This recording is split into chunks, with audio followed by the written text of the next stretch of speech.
And we're live. Thank you for joining us here live on Facebook. Brunch with REC, Simos Papailias. How you doing, brother?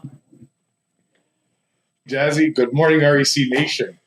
From all over Canada. Pipe in where you are at. Pipe in with your beautiful good morning wishes. Everybody, good morning. You know what? You know what? Let us know. I'm always curious. Are you having coffee or tea?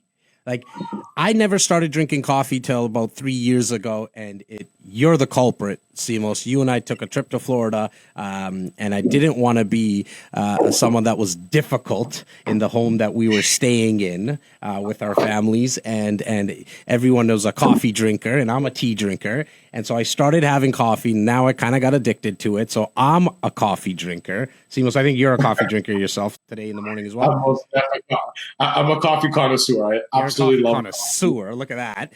Now, if you're a coffee drinker, press the blue like button. If you're a tea drinker, I would love for you to press the red heart button. And if you're watching the recording, welcome to Brunch with REC. But if you're watching live, guys, just on the bottom right-hand corner of your screen, you'll see a little share button. We would love to meet some of your friends and try to educate them, bring them value. And all you got to do is press the share button, and that Facebook automatically lets your friends know that you're watching live here on Facebook, Brunch with REC. Simeon, how was your week, buddy? I had an excellent week, my friend. It was very busy, but it was a lot of fun. So I really had a great week, Jas. And today, just being able to share this right now and kind of go over that and unwind it all with our amazing community, the REC Insiders, is such a huge privilege. And I look forward to the next hour or so. So today we're going to be joined a bit later on, probably in about 15 minutes or so. The team is making sure that Lisa Boyse is going to be joining us. Lisa is a stager, interior designer, as a lot of our insiders are now thinking about putting their homes for sale. We thought it would be a great time to bring in a stager. How do you prepare your home for sale? Why should you think about staging a home? What does it do to values, to the price, to the value of your home when you stage? And if you're a buyer, it's actually very important to consider possibly bringing in an interior designer. And that's something that Lisa specializes in staging and interior design. Jazzy here is not the most fashionable guy in the world. My paint colors in all my properties, even the one that I live in, is a lot of neutral colors. But I kind of wanted to know, what is the trends for 2021 in terms of design, not just paint colors, but what are people doing in terms of choosing floors and counters? How many times do we hear, Simos, that a lot of people turn over their home in terms of decorations like every single season. And so I thought it would be a great time to talk to Lisa. Well, I think more importantly, we've had a tremendous amount of feedback, especially given how we ended the year last year with so much multifamily opportunity. This year, we kicked off with some good education in January, and then we ended up last week with that opportunity. And we literally have 4 or 5 dozen clients going through the due diligence process now. And massive congratulations to everyone, right, Simos? I mean, to be exact, right now we have 35 people that are that actually chose a unit. They're in the contract. Out of 35 right now, I think 10 or 12 have already moved through the whole process. So congratulations. If you're watching right now and you got involved in our exclusive opportunity last Saturday, congratulations. There is 1 or 2 more units that are possible to get. This is not today's conversation, but if you wanted to get the information on the opportunity because you missed it last Saturday, just go to reccanada.com/for sale.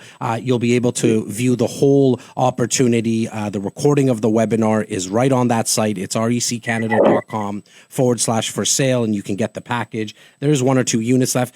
If you're not ready, though, and you want to stay on top of our investment opportunities, our exclusive investment opportunities, make sure you're an REC insider. And that's very, very simple to be. Majority of people that are watching right now are obviously already REC insiders, but maybe a friend just pressed the share button and you're new to our world. All you got to do is go to recinsiders.com. It's recinsiders.com. You can download our free book. You can download our audio book. There's tons of resources on that page there. It's all free. I mean, Simeon, maybe we can take 30 seconds, 45 seconds before we go into the first segment of Brunch, which is Real Estate Corner, and we're going to speak about that in a second. But why don't you speak about our mantra here and our macro thesis and our business development? Well, I just wanted to finish one point, and it's because we have finished with such an investment focus, we wanted to, with intent, bring the value today for the everyday homeowner. So the stager who's coming in, whether you're looking to freshen up your place, whether you're looking to find the latest trends, or you are thinking of selling, which many people do this time of year is when they're thinking about and they execute that late March to mid-May, that spring market. This is where you're going to get that information.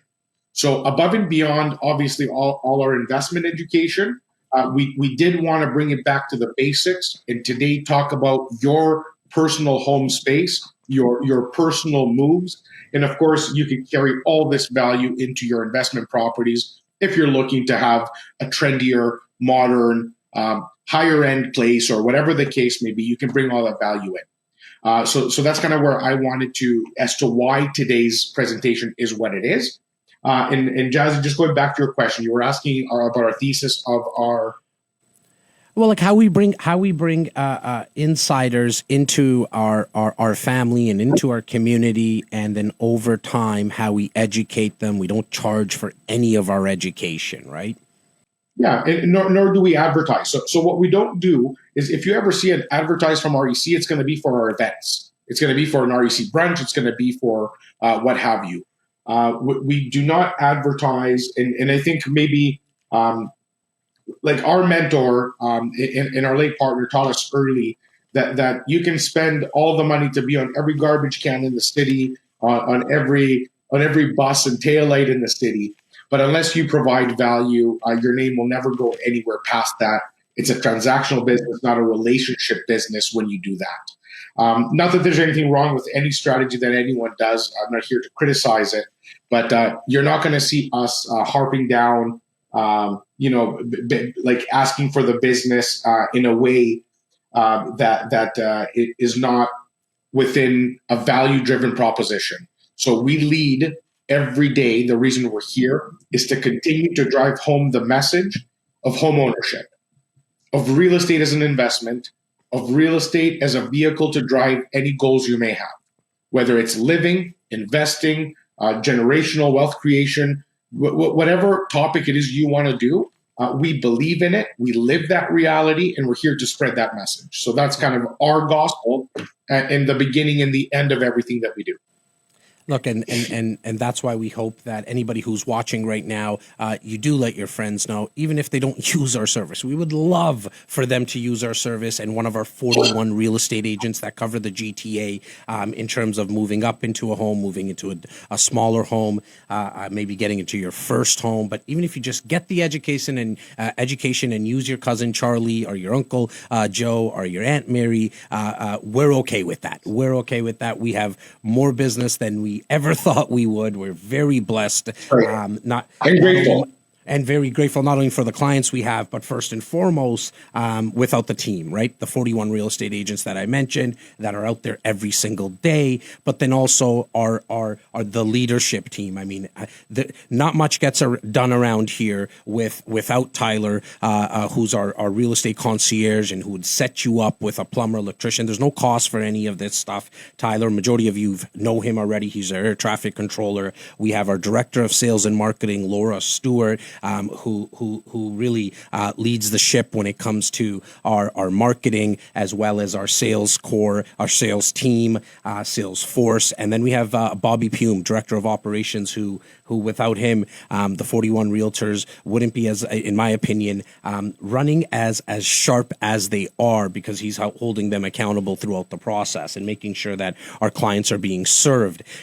We are going to be joined by Lisa in a couple of minutes. I did promise that I'll bring her on for 10:45. So Simos, let's see if we can do some rapid fire for our first segment of all brunches moving forward. We started this at the start of the year. We got some great feedback, which is speaking about what happened this past week from the perspective of what's sold, like real-time data, and what's available. So if you're thinking possibly of listing your home, or you're thinking of looking for a home, going on MLS.ca and getting the information in terms of what is listed around you or in the area that you're looking, it's a great start. But to get true value, you need to look at what sold in the area that you're looking into buy or looking into sell, because that is what true value is, not what people are asking. Because sometimes people are asking too little on purpose to drive up multiple offers, or they're asking too much. So how do you actually get true value? You look at sold. So let's go through a couple of sold, Simos. I'll get started with one of our team members. So you coined this segment. In this segment, so just so everyone knows, from this moment on, all REC Brunch will start with the analysis of the last week's data, meaning that we're no longer going to wait for the TREB reports, which is the Toronto Real Estate Board reports. We have a big enough team and transact enough real estate to have our own pool of data. So we're going to analyze real time, within a day or two, every single deal that happens on the team. So you're going to see it here first. So if you own property in Durham, Mississauga, it doesn't matter where, we're going to have comps for you real time. So what are we calling this? Real Estate Corner. It's the REC Real Estate Corner segment on Brunch with REC. So I'm going to get started because I want to make sure I get Lisa here on time. So the first condo that was sold this week was by none other than Rosalie on our team. It was a 1-bedroom, 1-washroom. The project was called River City. This was built about 2018, I believe. It's a 1-bedroom condo, 1-washroom, approximately 550 square feet. It's sold for $480,000 right in downtown in the Distillery District. So we personally know the client extremely well. It is initial TZ. And Rosie represented him because Rosie's doing all the property management down in the River City Canary District corridor. So nobody knows the area more. And this is a direct neighborhood where Jas and I have at least a couple units in each of the phases. So we know the area well. A lot of our REC insiders are in that corridor. So people who bought for $299 to $349 about 4 years ago, you're cashing out almost anywhere from $150,000 to $250,000 from where you started, depending on your unit. So it's incredible to see it come full circle. All the best to our client, initials TZ. I know exactly what you're going to be doing with it. So God bless you and your growing family. You're moving on up to a bigger home. God bless TZ.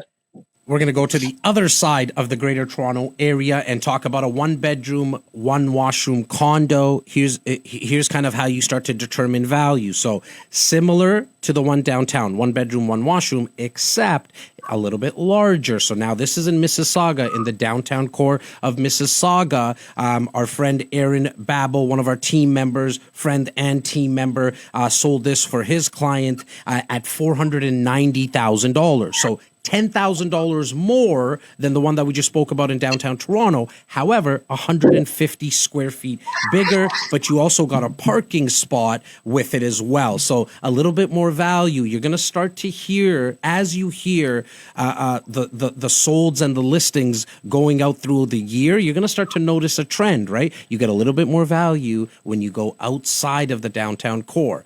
However, when you're in the downtown core, you get more amenities. You're probably closer to work. There's a different lifestyle. So that one sold for $490,000, approximately 680 to 690 square feet. Again, congratulations to Aaron Babel and our client there. And I would say he achieved about 2 to 3% higher than the rest of the building in that.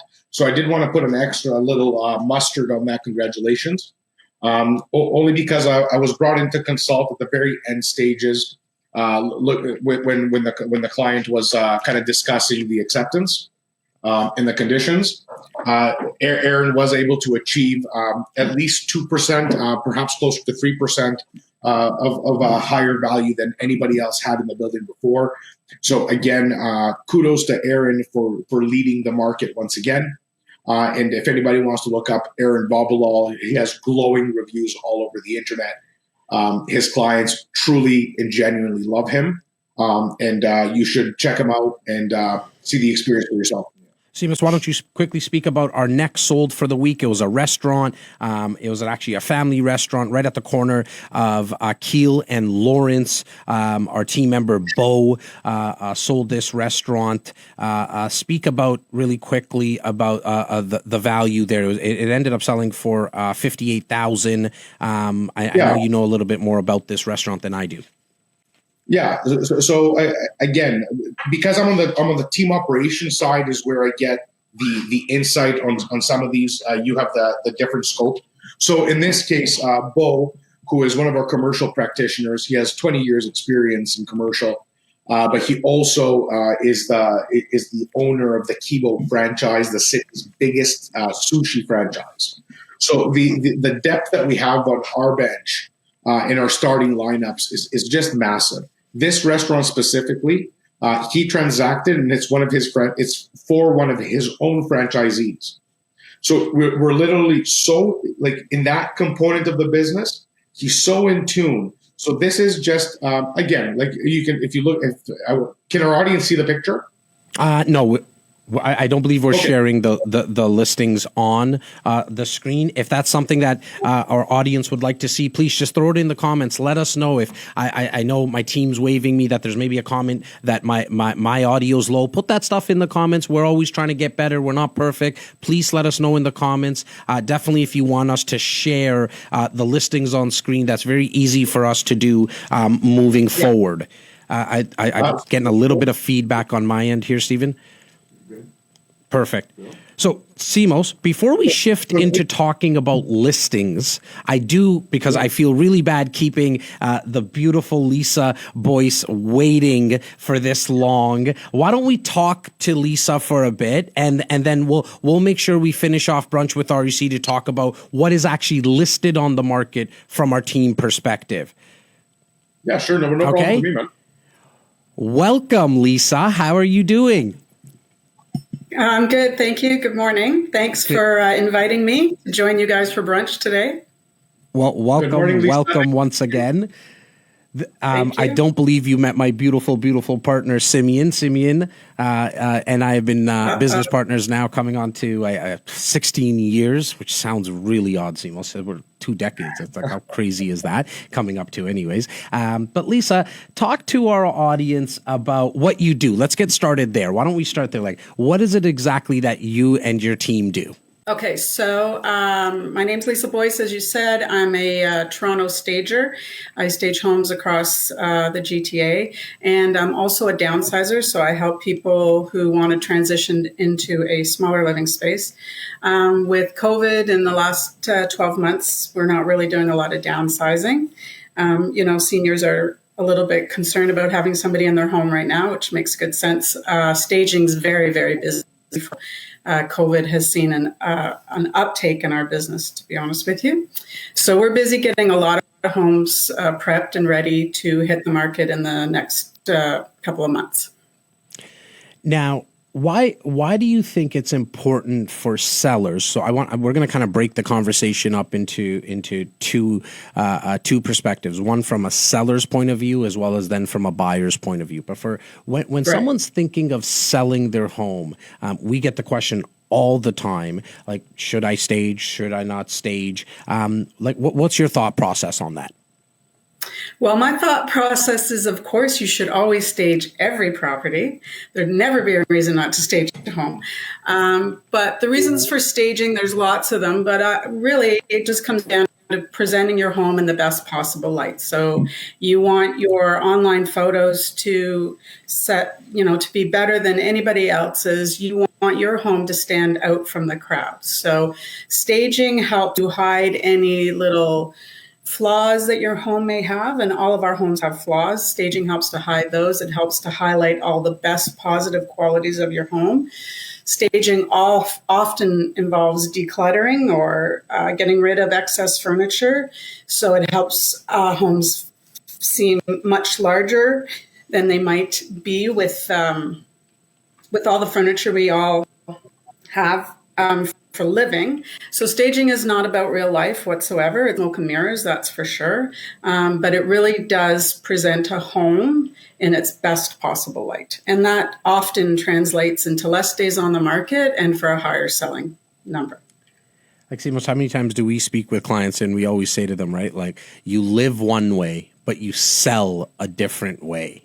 Right? The amount of times when we're sitting with clients and saying, look, it's okay how you live. Like, even myself, my home is not ready for sale right now. If I was thinking about putting it on the market, it's my home right now. I have 2 kids running around. They make a mess of my place all the time. If you ask my wife, she'll probably say I make probably the biggest mess at home, right?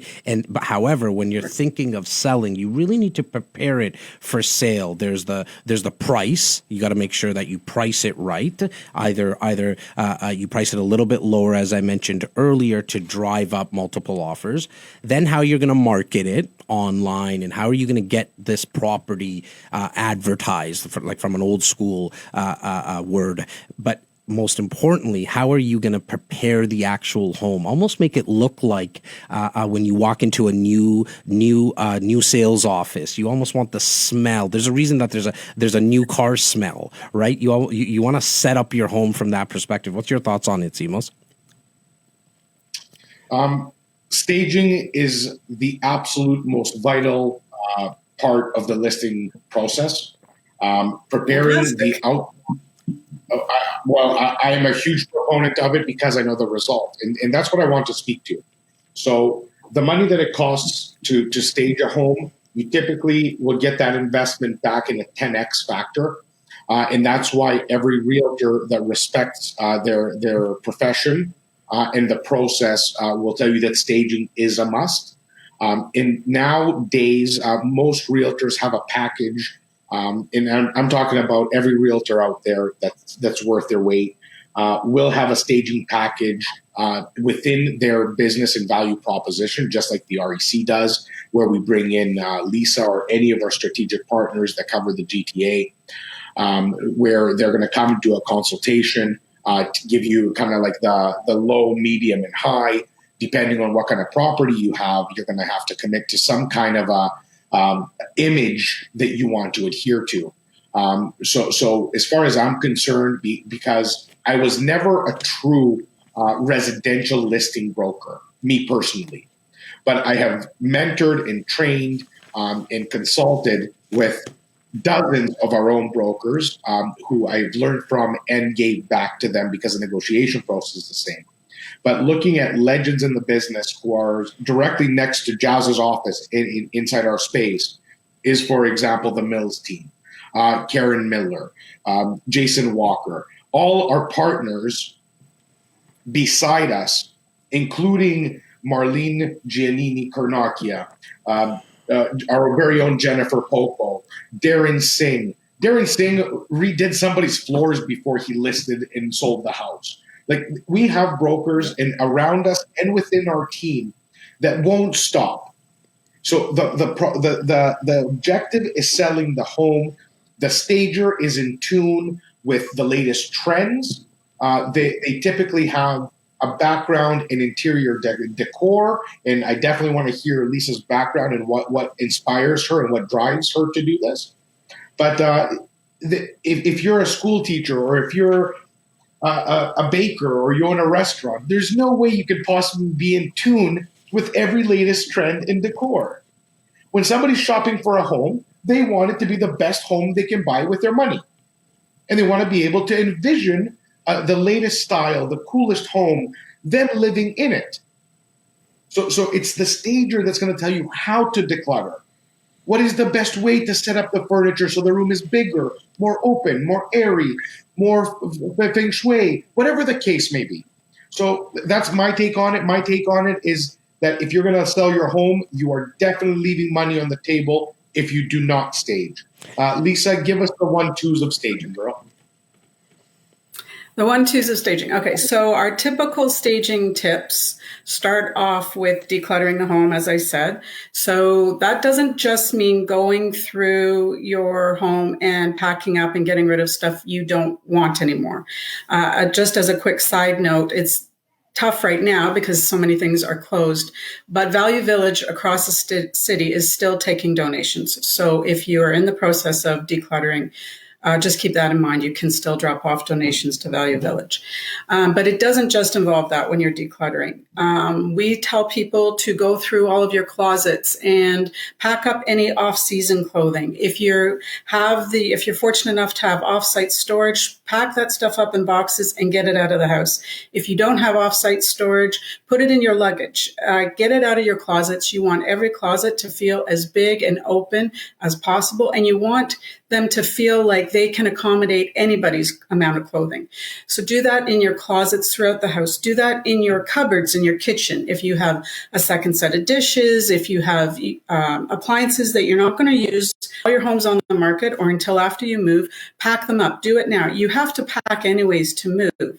So don't just get rid of the stuff you no longer want. Pack up stuff you still want and keep, but you're not going to need while your home is on the market. Make every closet as big and empty and as functional as possible. It really makes a huge difference. What about all the personal photos on the fridge and in the family room? What's your thoughts on that? Yeah, so the next thing is deprice. So that doesn't just mean take down your framed family photos throughout your home. Do that absolutely 100%. But it also, like you said, it means take down everything you've got pinned up to your fridge. Take down your calendar where you have all of your family birthdays noted. Get rid of all of that stuff. Any awards, certificates, medals in your kids' rooms, wherever they are, pack them up and get them out. And the reason we tell people to do that is because we want buyers to make an emotional connection to the house. And it's harder for them to do that when they can picture who's still living in the house now. So I have a really story about depersonalization. I was preparing a home for market, a large country property, an estate basically, and one of the owner gentlemen was part of a team that won a Nobel Prize. So his certificate was framed, it was massive, and it was framed and it was central to a gallery collection on a wall in his basement, in this gorgeous rec room that looked out onto these rolling hills. And I told him, you need to depersonalize. And I mentioned the Nobel certificate and he refused. He took down all the family. They were all gone. But the Nobel certificate stayed up. And he felt strongly that people wouldn't notice it. Well, now the home's on the market and apparently the feedback the realtor was getting, everybody that walked into that gorgeous, spectacular basement space, the comment, oh my God, this guy won a Nobel Prize. His name is on the certificate. So then they're Googling him. They're learning what he did. Oh my God, he's a celebrity. This is amazing. That's the feedback that's coming back from that room. Not what a gorgeous room it is, not the view outside the window, nothing. So eventually he heard that, he took it down. And then the feedback from that room was, wow, this is amazing space. So it matters. People, when they walk into the house, they're looking at the bones, the walls, the furniture, whatever. They're also looking at your family photos. So if you don't take those down, people are thinking about who lives here now. They're not thinking about them living in that space. And that's what you need potential buyers to do. So you're telling me that no one's going to care about my trophy that I won in grade 4 at the talent show for being able to touch my tongue to my nose? Like I thought that might be something that might bring a little bit more value. Now, they're going to notice it. You don't want them to notice that. Yeah, Yeah. I couldn't agree with you more. You want people to walk into a home and start picturing their families running around in the backyard, the kids running around in the backyards. Where are they going to have a barbecue? How are they going to entertain? Not thinking about like a Nobel Prize or really anything else. In fact, like we highly recommend. I know we all grew up making sure that you turn off the lights when you leave a room. I mean, my parents still mention it to me, and I'm close to 40 years old. And however, when you're showing a home, open up all the blinds, turn on all the lights. Your hydro bill is not going to it's not going to go crazy just by keeping on your lights throughout the day for showings. You don't want people walking in and even touching light switches. You want their mind to consistently be thinking about how are they going to be using this home. Simos, you asked a great question earlier, and we never got the answer from Lisa, and it's my fault because I've pivoted somewhere else. But Lisa, what made you get into staging and interior designing? So that's a good question. I had a background in crisis communications, and I worked for Sunnybrook Hospital, and it was a fantastic career, and I loved it. Then I started my family, and sort of as a side note, Sunnybrook merged with two other hospitals, and we all found that we no longer had jobs there. So I took the opportunity. I was having a family, and I took some time, stayed home. And when I decided to re-enter the workforce, I didn't want to necessarily re-enter crisis communications. It's not the most positive, heartwarming type of way to spend a day. And I've always had a creative sort of bent to my skill set. So I decided to take a course and study it.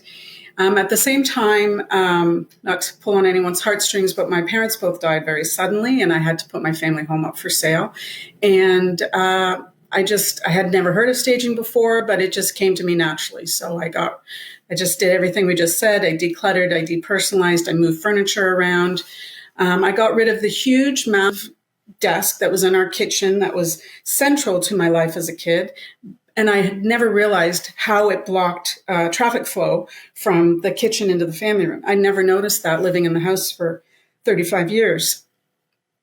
But now that I was selling a house, I realized I moved that desk out.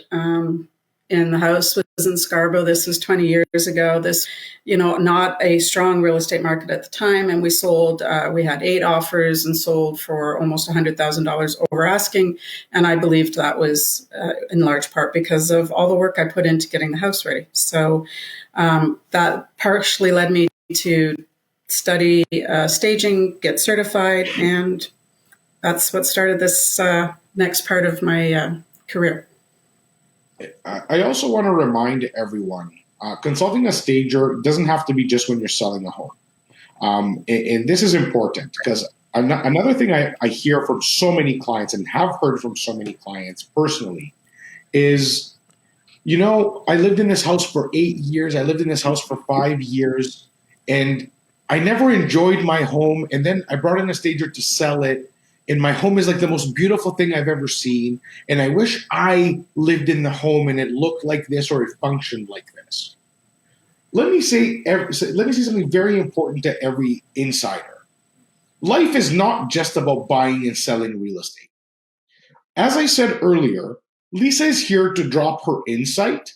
If anybody here who is not selling this year needs a consult on the best look, on the best use of their home, and thinks that a third party, another set of eyes, is going to give them that, that opinion or maybe some insight on moving this around. What can plants do for my space? Like if you look behind Lisa, you can already see that more than likely she's a minimalist, clean color palette, a single plant, a couple of short decor pieces, not too much. So again, like that could be just something behind her, but like the way people design their homes and the way people live in their homes, sometimes you just need a fresh reset just to get inspired by your home again. And it's not necessarily something that you have to sell and replace it with. In a lot of cases, you can just spruce up a place, stay in it longer, refinance the home, and buy another property. But I'm not going to go back into investment-focused real estate. Lisa, it's amazing with what you're doing here. Give me your 2 cents on your personal design style.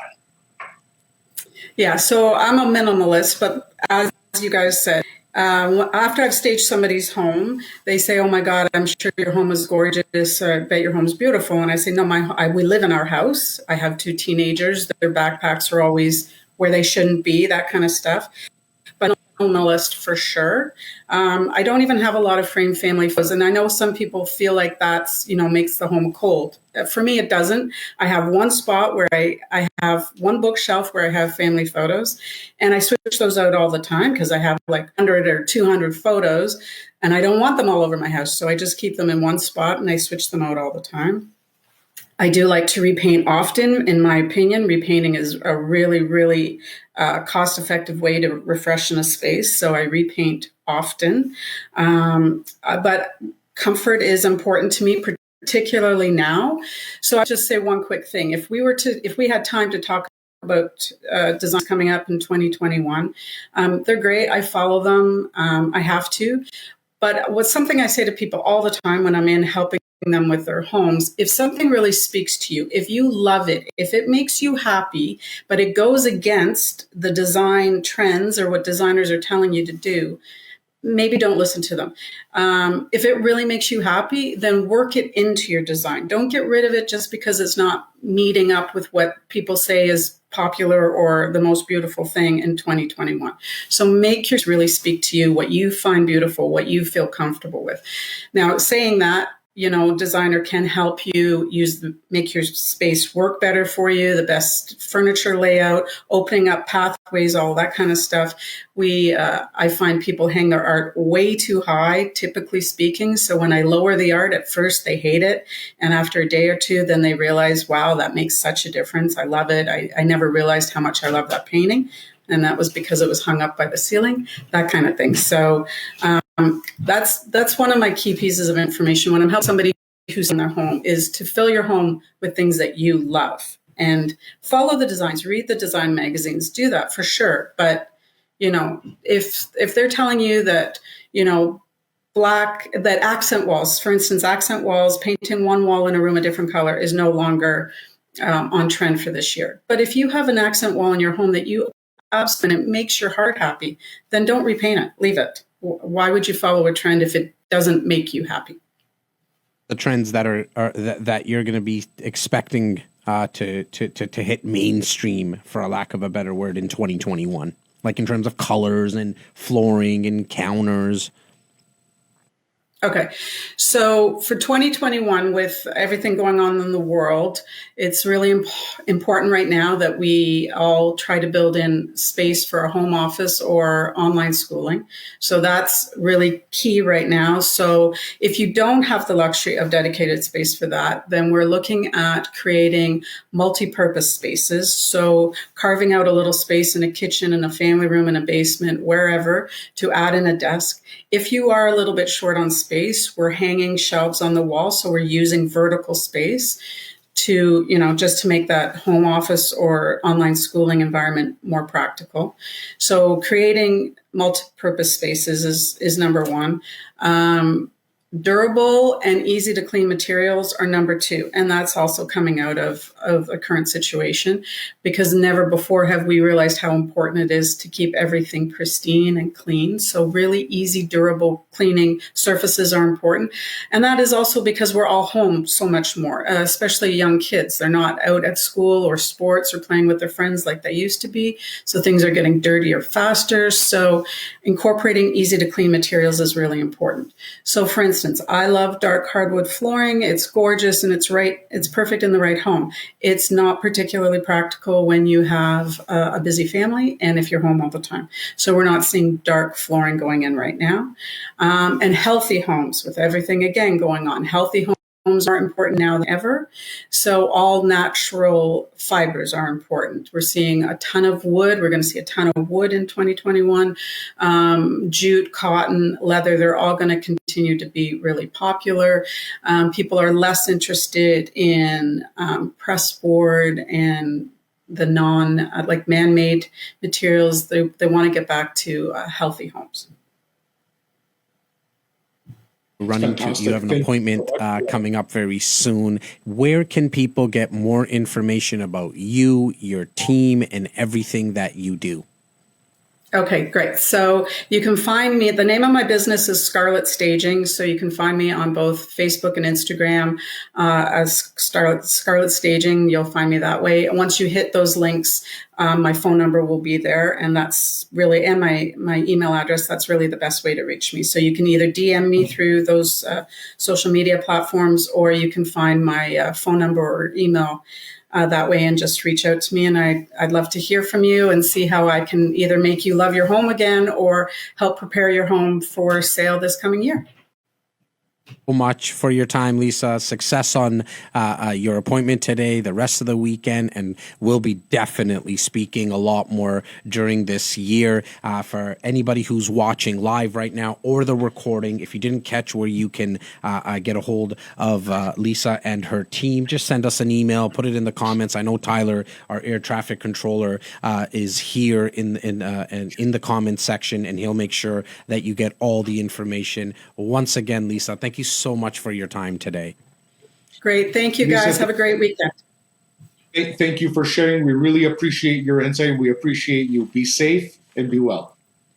Okay, you too. Thanks. Bye. All right, Simos. I hope for our audience, please let us know if that was valuable, just in the sense of, hey, like maybe I am thinking of selling and I don't know how to declutter, or should I be staging with the furniture I have? Should I be taking out the furniture, bringing in furniture after you speak with someone like Lisa? And again, if you want more information, just put it in the comments. Tyler will go through that. What I also wanted to make sure we got to today on Brunch with REC, Simos, is a live look in to the market in terms of what's active when it comes to listings, what's for sale right around the GTA. If you missed what we spoke about before we brought on Lisa, we were talking about what actually sold this past week. And in my opinion, that is very important when you're determining what the value of your home's going to be and or the area that you're considering to buy. But now it's also good to know, what is your competition, if you're thinking about selling, what is your competition asking for? And if you're thinking about buying, what is kind of the going rate? What am I going to be looking at in and around the GTA? And so that's our real estate corner segment of Brunch with REC. Simos, why don't you talk about the first listing? Because I'm actually trying to shuffle through my papers and find it. So why don't you speak about the first listing?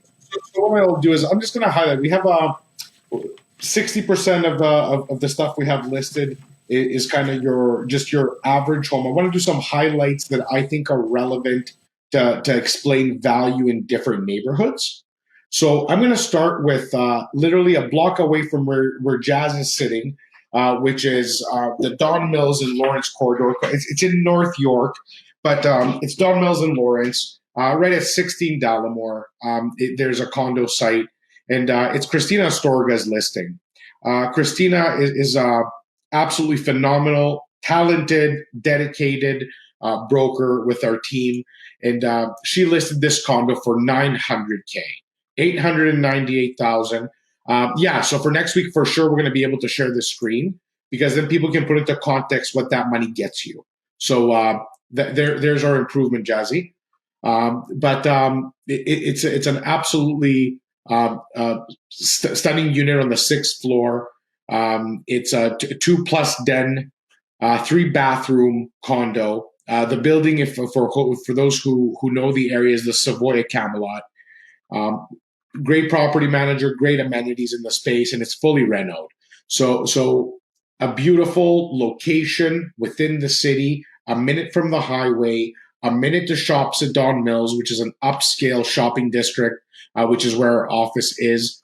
So this would be considered, in my opinion, AA or AAA high-end Toronto location. If comparing to Yorkville, it would be AA, but anywhere else in the city, Don Mills and Lawrence would be just that whole corridor is I have to say it's AAA for Toronto, and 900K is what you need to get into the Banbury Don Mills corridor. So that's a really good indicator as to where the market is at with that. Jazzy, I would like you to cover the next one, and I'm going to tell you exactly which one. Well, I see it. I have it on my desk here. Shout out to Luke, the Phenom. Make sure I got everything printed in time. I'm going to go speak about our condo in Brampton, where all my paisans are, listed by none other than Rasha on our team. Been with us now for probably a little over a decade herself. Just a rock star. 1 bedroom, 1 washroom with parking in downtown Brampton, Queen and Kennedy area. It's a building that's probably about 7-8 years old, and it's listed for $419. So listed to be exact, $419,900. Again, you're going to get about 550 square feet with this condo, listed for $419,000 with parking, with locker as well. Just to give everybody an idea, it's a little less than 2 weeks on the market right now. So that generally tells us that there might be a little bit of room there in terms of negotiations, right? Because as days on market start to increase, you have the opportunity as a buyer generally to look at something and possibly get a deal, because maybe people haven't gone in and seen it yet. This one is, I'm just taking a look if it's vacant or if there's a tenant inside, because sometimes when there's a tenant, that actually puts the days on market. So there is actually a tenant in this condo, which sometimes makes it a little tougher to actually get appointments to see it. Why don't you speak, Simos, about... There's actually a bar that we have listed that I know that you're very close to as well. Why don't you speak about that? I will, but I really want to cover off, or maybe if you can find it for you to cover it off, I want you to, I was going to go with 239 Green Street in Burlington. So I'll do the Front Street opportunity, the commercial opportunity, but I want you to focus on a $3.6 million home and lot in Burlington next. So let me pull up the bar, because this is a very cool opportunity. So during COVID, as we all know, hospitality has been smashed on, and there has been a huge impact, a negative impact directly in the downtown core as the lockdown continues to limit people's activity. People are told to stay home or face fines, people to stay home and apart from each other or they face fines, which means going to a bar, getting together, hugging, dancing, singing, drinking is not allowed. We have seen a very, very long list of legendary restos, pubs, and just establishments that have been around since the beginning of time shut down in the last 10 months. More than likely, by the time this lockdown is over, there's going to be a few more victims, which is sad. In this case, we have a very well-capitalized group that was able to hang on and go through this. But the valuation of a $3 million build-out spirits bar in downtown Toronto, directly like a block and a half from Bay Street, which puts it's one of the best places in Financial District. We've actually held a number of our Spirit of the Season events there. The CC Lounge is up for sale. So if we have any amazing operators that are looking to get their foot in the business in a sector that within, in my opinion, and I'm actively involved in the restaurant business, should be clear and ready to go.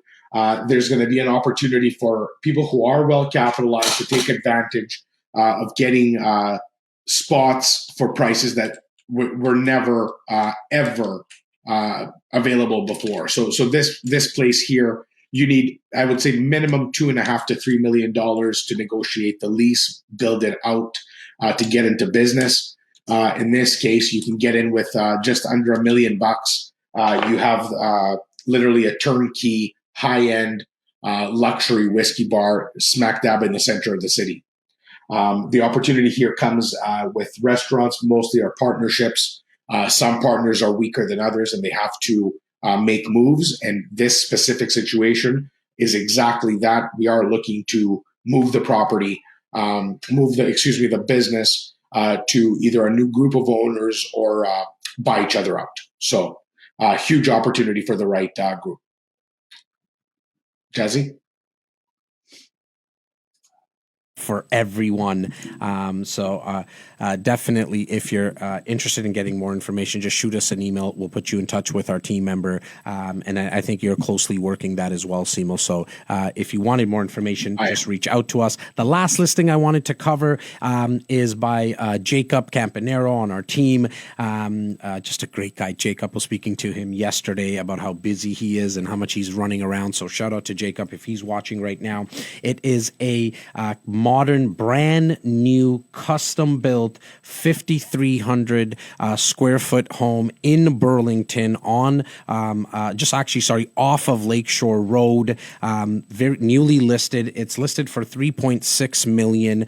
4-bedroom, 4-bath. As I mentioned, custom, brand new, over 5,300 square feet of living space, and it's just about to be completed fully. And this obviously is not some type of this is not really an investment opportunity. This is for somebody who's going to be living there and they want to call Burlington home.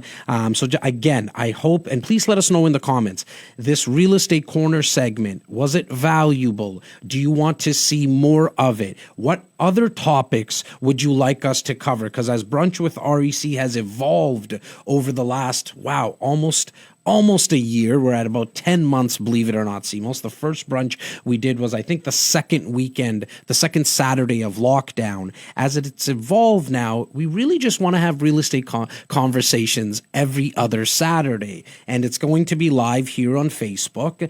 And we want to hear more from you.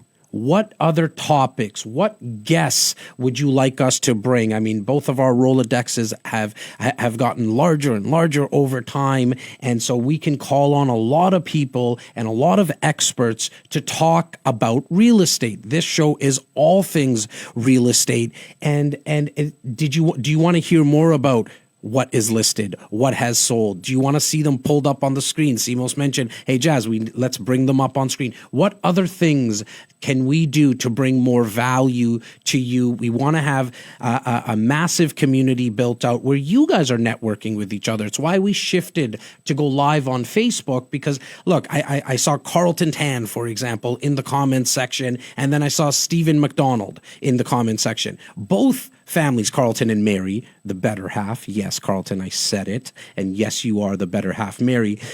You've both been insiders with us for, 7-8 years. Stephen McDonald, Carlton and Mary. I don't think you guys know each other.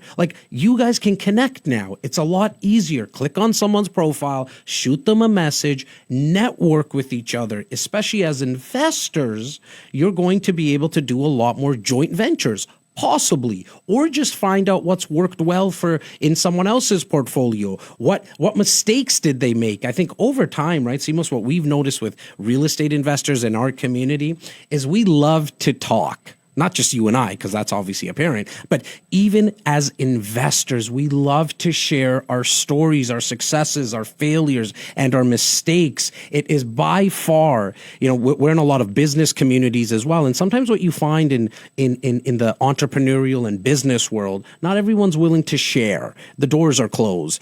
People are keeping their successes close to their chest. But from a real estate perspective, I've always found, man, everyone wants to share their successes and failures. They don't want people to hit their heads against the wall like they did themselves. So I believe that 100 million percent. It is the reason that we did switch the platform from an exclusive Zoom event to a wide open platform where people can literally share every single one of their thoughts, pipe into each other's, again, exactly what you said, successes and failures. So we believe in sharing. It is, again, one of the founding principles of our business is to share and never hold in the information, be the gatekeeper. It's share away, man. Let's make everybody happier, better, faster, stronger. So this is what it's about. Let me share something with you right now. You see American Magic right here. Excuse me, right here, American Magic. You see American Magic here. So, I mean, like this is the America's Cup week. There's yacht racing, which is my favorite. And I mean, I made a really bad investment. I bought a really overpriced sweater from Europe. It got shipped. It came to me. Not only did I grossly overpay for the sweater, I had to also pay $200 in duties. So, I mean, sometimes you win, sometimes you lose. And right now, I'm just sharing with you my latest really bad investment. So, I'm going to wear it to brunch and I'm going to wear it to the store. I'm going to wear it everywhere. So hopefully I can get my dollar's worth. Jas, what are your thoughts on American Magic and how they actually capsized in the Americans Cup? Heard this, and you probably did make a bad investment because it is probably overpriced. It's why on the flip side, don't worry, I balanced the budget between you and I. So in a way, the budget did balance itself, and I'll tell you how. Why? Because I went out and made my own sweater. Okay, so I only, like, as everybody knows, I'm a son of a factory worker and a taxi driver, so I like to pinch pennies as much as I can. So what did Jazzy go do to balance how much you spent? I went out and bought my own sweater and made it and printed it, and this says SCYTO.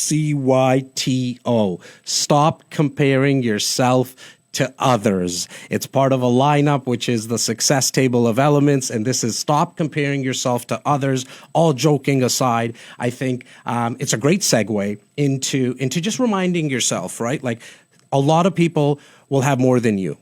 There's also a lot of people that have less than you. You have what you have. Stop comparing and using a bandwidth in your head about what other investors have. Yeah, they have 100 properties and you're working on your first. Well, there's people who never had an investment property. They're not even thinking about an investment property. And so if you have one, that's a great place to start. If you're listening and thinking about, and you're renting right now and you're thinking about buying, yes, there's a lot of buyers that got into the market right now and you're still renting. That's okay. Don't compare yourself to someone else. You don't know their backstory, and there's people that don't have a home. So I really wanted to put that message out there, kind of in closing today. As always, please give us the feedback. That's how we're going to get better. We have a lot of fun with these brunches. Our next brunch will be the following Saturday. So we skip every other Saturday, live here on Facebook. Simos, what's your wise parting words today, my friend? My wife's parting words is next week, next brunch, we actually have the one and only Scott McGilvery joining us. And I'm getting that all finalized for him to join us. I think it's the 13th, Saturday the 13th. So yeah, it's not next Saturday. Bear with me here, buddy. I believe it's the 13th. Yeah, you're right. It's Saturday, February 13th is our next brunch. Are we confirmed with Scott or not? I believe we are. Okay. I'm going to shoot him another email today, and I think he's actually going to be bringing. He has been working on some really exciting stuff. Meaning, he started with his partner Michael. They started an entire new educational series called Income Labs, and it's a really affordable and very high value driven content that he's going to talk to us about as to what they're teaching and how, as well as the launch of a proprietary app for real estate investors and homeowners alike, and really be able to get data back that's valuable to them today to help them make and guide decisions. So we do have a big show coming up in 2 weeks, and it's going to be perfectly aligned with a lot of the intakes that we're doing, the coffees with REC that we're doing. A big reminder to everyone: if you ever need a second opinion or a path, need help, please visit our site, reccanada.com, and book your coffee with myself or Jas. These are always done by us personally, where we take half hour, 1 hour, 1.5 hours, whatever it needs and whatever it takes to understand your goals, understand your limitations, and put together a plan that is real and actionable. So as Jas said in the beginning, 35 people took action and went into contract last week. There's still another 10 or 15 that are circulating and thinking about it and analyzing. And not all of them are going to make the decision to go forward, because not every investment is for everyone. Remember that. Your investment will be around the corner. You're not in a rush. You've waited your whole life to be here. but it is time for everyone to take action. And my last nugget and my goodbye is from Mississauga, Ontario, to our REC insiders all over North America and all over the world at this point, because we see the map. I want to give you all my best wishes for a great weekend, a safe weekend. Stay with your family, stay home, and do everything you can to put yourself in a position to take action. Once again, for everybody that took the time out of their schedule today to join us here on Brunch with REC, where real estate conversations happen. We love you guys. Have a great weekend. And Simos, I'll talk to you later on today, brother, just to catch up. We've been so busy this past week that you and I haven't even really caught up. So to everyone, thank you so much and have an amazing weekend.